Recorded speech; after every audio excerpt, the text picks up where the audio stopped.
আপনারা দেখছেন আদর্শ তিতুমির পত্রিকার সঙ্গে রয়েছি আমি ধৃতরাষ্ট্র। আজকে আমরা খবর দেখানোর আগে আপনাদের একটি আপ্তবাক্য বলতে চাই, যেটা আপনারা খুব ভালো করেই জানেন, যে দেখবেন যখন মানুষ বিচার পায় না তখন কিন্তু মানুষের মুখে একটা কথাই ফুটে ওঠে, বিচারের বাণী নীরবে নিভৃতে কাঁদে। কি তাই তো? আজকে আপনাদেরকে আমরা দেখাবো, আপনারা আগে সবটাই দেখেছিলেন, আপনাদেরকে দেখিয়েছিলাম আমরা যে বর্ধমানের নাদনঘাট থানা এলাকার সিআরপিএফের জওয়ান অনল কুমার দে, মনে আছে অনল কুমার দের কথা? যে অনল কুমার দেকে তার বাড়ির পাশে একটা মেলা হচ্ছিল, সেই মেলা থেকে ওই নাদনঘাট থানায় তুলে নিয়ে গিয়ে তারপর তাকে বেধড়ক মারধর করে তার মাথা, চোখের দৃষ্টি হারিয়ে গেছিল, মাথা ফাটিয়ে দেওয়া হয়েছিল, এমনকি তার মল্লার দিয়ে লাঠি ঢুকিয়ে দেওয়ারও চেষ্টা করা হয়েছিল। এগুলো কিন্তু আমাদের কথা নয়, এ কথা সরাসরি এই সিআরপিএফের জওয়ান অনল কুমার দে জাতীয় মানবাধিকার কমিশন সহ রাজ্য পুলিশের পূর্ব বর্ধমানের সমস্ত প্রশাসনিক মহলে জানিয়েছিলেন। কি অভিযোগ ছিল তার বিরুদ্ধে? তার বিরুদ্ধে অভিযোগ করেছিলেন সুমোটো এই নাদনঘাট থানার একজন পুলিশ অফিসার। সেই পুলিশ অফিসার অভিযোগ করেছিলেন যে এই অনল কুমার দে ওই মেলার মধ্যে নাকি কোনো একটি মহিলাকে জাপটে ধরেছিলেন। কোন মহিলাকে তিনি জাপটে ধরলেন তা কিন্তু এফআইআর এর কোথাও উল্লেখ নেই, আপনাদের আমরা দেখিয়েছিলাম। এবং জাতীয় মানবাধিকার কমিশন থেকে অনল কুমার দের অভিযোগ পেয়ে তদন্ত শুরু হয়েছিল, আমরা এটাও আপনাদের খবর দিয়েছিলাম। তারপরে আবার তার বাড়ি থেকে তাকে নিয়ে গিয়ে আবার মারধর করা হয়েছিল, সেটাও আমরা দেখিয়েছিলাম যে কিভাবে তার দরজা ভেঙে তাকে বাড়ি থেকে নিয়ে যাওয়া হয়েছিল। আজকে আমরা আপনাদেরকে বলতে পারি অত্যন্ত বেদনার সঙ্গে, দুঃখের সঙ্গে, যে অনল কুমার দে এই নাদনঘাট থানা আইসি বিশ্ববন্ধু চট্টরাজের বিরুদ্ধে সমস্ত প্রশাসনিক মহলে চিঠি দিলেন সুবিচার চেয়ে, তার উপরে নির্যাতন, তার উপরে অত্যাচারের সমস্ত কাহিনী একেবারে সরাসরি সবার কাছে পাঠালেন, সেই অনল কুমার দে আর নেই। নেই মানে ভাবছেন কি? অনল কুমার দে সিআরপিএফ এর জওয়ান, তিনি আর নেই, তিনি মারা গেছেন। বুঝতে পারছেন? যে বিশ্ববন্ধু চট্টরাজ সেই থানার আইসি সুমোটো তাকে মেলা থেকে তুলে নিয়ে গিয়ে তার উপর অত্যাচার করালেন এবং 14 দিন পরে তিনি আদালত থেকে জামিন পেলেন, যে বিশ্ববন্ধু চট্টরাজ থানার মধ্যে কি করেন, কিভাবে মিথ্যা মামলায় মানুষকে ফাঁসান, তা কিন্তু পুরোপুরি লিখে বিভিন্ন জায়গাতে তিনি পাঠিয়েছিলেন ছবি সহ। তদন্ত শুরু হয়ে গেছিল। আমরা তো এই ঘটনা আপনাদেরকে বলেছিলাম, কিন্তু আমরা অকস্মাৎ খবর পেলাম যে অনল কুমার দে মারা গিয়েছেন। কিভাবে তিনি মারা গেলেন, তার এই মৃত্যুর নেপথ্যে কি কারণ রয়েছে, তাকে কি মেরে ফেলা হলো, যে যদি এই সত্যি ঘটনা বাইরে বহিঃপ্রকাশ হয় তার জন্য কেন তিনি মরতে যাবেন, এটা আমাদের কাছে সবচাইতে বড় প্রশ্ন। যে মানুষটির ওপর অত্যাচারের পরে, যে মানুষটি সমস্ত জায়গায়, এমনকি সেখানকার যিনি নাদনঘাটের বিডিও, এসডিও, পুলিশ কমিশনার, সবাইকে অভিযোগ করলেন, রাজ্য পুলিশের ডিজি, জাতীয় মানবাধিকার কমিশন, সব জায়গাতে যেখানে তদন্ত শুরু হলো, এই তদন্তের মাঝপথেই জানা গেল অনল কুমার দে আর নেই। তার মৃত্যুর পেছনে কে রয়েছেন, কেন মারা গেলেন? আপনারা জানতে চান না? যে লোকটা বিড়ালের গলায় ঘণ্টা বেঁধে দিয়েছিলেন, যে বিশ্ববন্ধুর বিরুদ্ধে কোনো মানুষের মুখ খোলার অধিকার নেই, যে বিশ্ববন্ধুর বেআইনি কাজের বিরুদ্ধে কোনো মানুষ প্রতিবাদ করতে পারেন না, কারণ বিশ্ববন্ধু হচ্ছেন শাসক, যখন যেখানে যান সেইখানে যে শাসক দলের নেতারা থাকেন তাদের একদম পল্টু হয়ে যান। পল্টু মানে বোঝেন তো, মানে তারা যদি বলে দিনের বেলায় রাত, তো উনিও সেই রকম বলার চেষ্টা করেন। ঘোলা থানায় আগে ছিলেন, আমরা ঘোলা থানায় তার কাহিনী সব শুনিয়েছি, আপনারা সবই জানেন।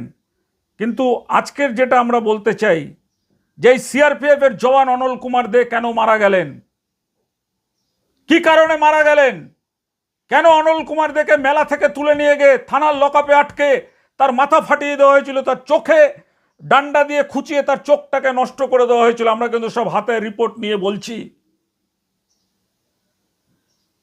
আমরা জানি যে এই অনল কুমার দে অস্বাভাবিক মৃত্যু নিয়ে কিন্তু কোনো তদন্ত হবে না। কে তদন্ত করবেন? কারণ সেই এলাকায় যখন যে থানা থাকে, সেই থানার যিনি আইসি থাকেন, সেই আইসি হলো সেই এলাকার ম্যাজিস্ট্রেট। পুলিশই সেটাকে তদন্ত করে দেয়। আর যদি পুলিশই সেই ঘটনার সঙ্গে যুক্ত থাকেন, তাহলে কি তা কখনো তদন্ত হয়? আমরা বারবার বলছিলাম না যে আমাদের পিছনে সুপারি কিলার লাগিয়ে দিয়েছেন এই বিশ্ববন্ধু চট্টরাজ। আমরা আমাদের ব্যারাকপুর পুলিশ কমিশনার থেকে শুরু করে সব জায়গাতে আমরা কিন্তু জানিয়ে রেখেছি সুপারি কিলার নিয়োগ করা হয়েছেন। অনল কুমার দে কীভাবে মারা গেলেন, সেদিন যখন তাকে পুলিশ তুলে নিয়ে গিয়ে মেরেছিলেন, তখন অনল কুমার দের স্ত্রী কিন্তু ভীষণভাবে এটার প্রতিবাদ করেছিলেন। আচ্ছা, আপনাদের যে মারধর করলো আপনার 14 বছরের মেয়েকে, আপনাকে, আপনার ছেলেকে, তো এর কোনো কমপ্লেন আপনারা কোথাও করেছেন? কমপ্লেন ম্যাডাম আমরা করেছিলাম। প্রথমে ভিডিওতে গেছিলাম, ভিডিওতে বলেছে আমার এটা নয়, আমার হাতের বাইরে।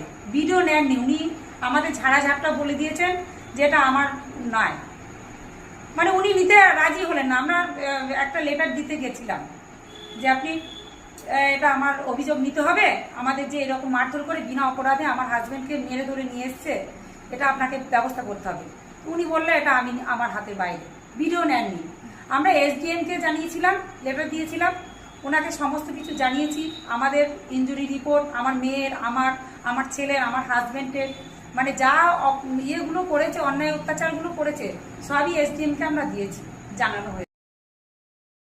আচ্ছা, আপনাকে যে 5 দিন পিসিতে রেখেছিল, তো সেখানে পুলিশ আপনার সাথে কেমন ব্যবহার করেছে? প্রচণ্ড অত্যাচার করেছে, প্রচণ্ডভাবে মেরেছে। আপনার ওখানে আমাকে প্যান্ট খুলিয়ে দিয়ে বলে কিনা তোর পোদের ভেতরে লাঠি ভরে দেবো, প্লাস পিঠ মারা করি বেঁধে, এরমভাবে পিঠ মারা করি বেঁধে এর ভেতরে একজন ঢুকিয়েছে, দুইজনের এই দিকে ধরেছে, আর দুজন মিলে ঠ্যাং দুটো এরম করে চিঁটছে, বারবার করে ঠ্যাং চিঁটছে, এরমভাবে পুরো চওড়া করছে ঠ্যাং, প্লাস তারপরে এরমভাবে পা জড়ো করিয়ে পায়ে প্রচণ্ড লাঠির বাড়ি, আর পায়ে এগুলা সব লাথি, বিশ্ববন্ধু চ্যাটার্জির আইসির লাথি, ইন্দ্রজিৎ চক্রবর্তীর লাথি, রাহুল চ্যাটার্জি, এরা সব প্রচণ্ড এগুলা সব লাথি মারতে আরম্ভ করেছে, প্রচণ্ডভাবে মেরেছে। আর মারতে বিশ্ববন্ধু তখন বলছি তুই আর তোর বউ আরজি করের মোমবাতি মিছিল করিস। আমি তখন বললাম আমি ছিলাম না, আমি এখানে তখন ডিউটিতে ছিলাম ঝাড়খণ্ডে, আমি ছিলাম না, আমি এসব ব্যাপারে কিছু জানি না।